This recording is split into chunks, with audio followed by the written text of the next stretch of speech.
and you wonder why success seems so far away. Well, it's because you keep making poor decisions day after day after day. I keep telling you over and over again, but you're not listening. You will never ever reach your full potential in life without massive self-discipline. They say self-discipline is the ability to make yourself do things that should be done. I say self-discipline is winning the daily internal battles that should be won. But so many of us lose these mental daily altercations. And the only way to see and be the change we so desperately desire is for us to make alterations to our lives.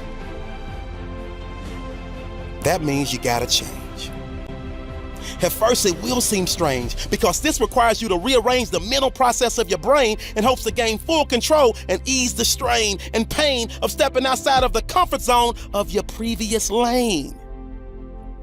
But if you can tame your inner wild child, those tears and frowns will quickly turn to cheers and smiles, and all of the trials and tribulations will give way to happiness and jubilation. But this transformation is definitely not easy. It requires daily application. It requires an endurance of agitation. It requires migration, adaptation, and maturation. Simply put, that means you have to grow up. That means you have to say no at times you normally would say yes. That means you have to resist temptation and find a way to feel good about it. So think of self-discipline like a muscle. And right now, my friend, your self-discipline muscle is super weak. So in order for you to build that muscle up, you gotta start exercising self-discipline on a daily basis. But you gotta start small. Pick one thing that you struggle with as it relates to self-discipline and then commit. The key word is commit. That means you are pledging and vowing to have self-discipline as it relates to this particular thing. For instance, let's say you wake up every day after 11 a.m., but you have this burning desire to wake up every day at 8 a.m. This is a great opportunity to start exercising your self-discipline muscle by pushing yourself to first wake up at 10:30 a.m. Only 30 minutes earlier. See, we starting small. Do that for a week and then push yourself to wake up at 10 a.m. and repeat the process over and over again, waking up 30 minutes earlier every week until you are consistently waking up at 8 a.m. Boom! You now have overcome a major hurdle in your life. And at the same time, you've effectively exercised your self-discipline muscle. And guess what? That means now your self-discipline muscle is much, much stronger. So what are you waiting for? Are you not sick and tired of losing because you don't have the self-discipline to do the things you're supposed to do when you're supposed to do them? Are you not sick and tired of failing because you lack the self-discipline to push through the hard times in the face of adversity? Are you not sick and tired of being broke financially and broken physically and mentally because your self-discipline meter is on empty and you have no reserve of energy to refuel it? Are you not sick and tired of giving in to temptation in every aspect of your life because up to this point you have never exercised your self-discipline muscle, so life just bullies you into submission? Right now, I really need you to listen. Because in order for you to glisten, shine bright like a diamond, and be a successful citizen, you must win the daily battles as it relates to self-discipline. One of the things I want you to begin to do right now is to take a brave look at your life. Look at your life right now where it is. So let me ask you some questions. As you begin to look out on the future, look out on this year, let's take personal inventory. What has brought you here? As you begin to look at the things that took place this past year, did you get out of it what you wanted? Did you achieve the goals that you set out to achieve? See, many of us won't be able to move forward because we're not taking true inventory of our lives. As you begin to look at your emotional, your spiritual, and intellectual development, how many books did you read? How many seminars did you attend? How many classes that you take to begin to develop yourself professionally, to improve your craft or your skill? How many new things that you learn? Just take some personal inventory, just thinking, beginning to know yourself. What are the things about your past that has influenced you right now? What's your philosophy of life? What are your beliefs, things that you feel very strongly about? What are some of the things that you have picked up along the way that you've been doing them for so long you think that they're you, that you need to begin to re-examine them and perhaps get them out of your life? See, a lot of things we're doing, we do unconsciously because we picked it up somewhere in life. A friend of mine out of Chicago named Rhea Steele, I was at her house to have dinner, and Rhea, who was born in Chicago, has a tremendous Southern drawl. After I met her mother, I said, where did Rhea get her Southern drawl from?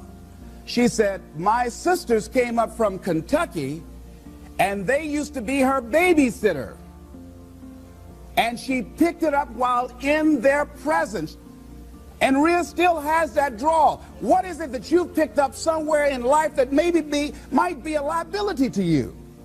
What fear, what beliefs that you're holding on to tenaciously that's no longer allowing your life to work? It's not enabling you to produce the results that you want to produce in your life, and you're still clinging to them. See, as we go into a new world, there's some old behaviors that just won't fit.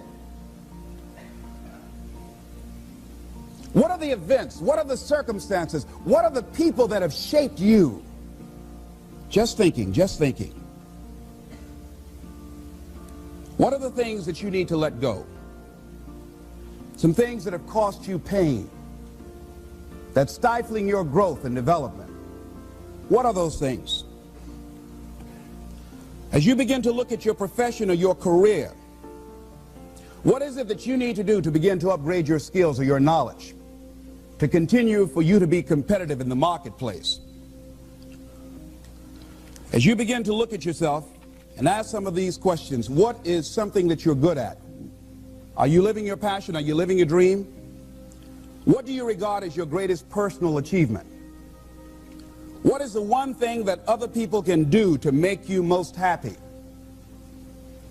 Just think about these things. What would you do if you had 1 year to live and guaranteed success in anything you decided to do? What would that be? What would you do with your life if you had it to live over? Getting to know yourself. What is one value, one deep commitment from which you would never bulge? What is one cause that you would like to become involved in to make a difference on the planet? I work in the Cook County Jail in Chicago. It gives my life a great deal of joy and fulfillment. Have you found something like that in your life that you could enjoy doing, working with people? I have a friend that's working with physically handicapped people. She said it's been the most rewarding experience she's ever had. She used to be a constantly depressed individual, always feeling sorry for herself. It has changed her life. She's a grateful person. She's found something that she's lost herself in.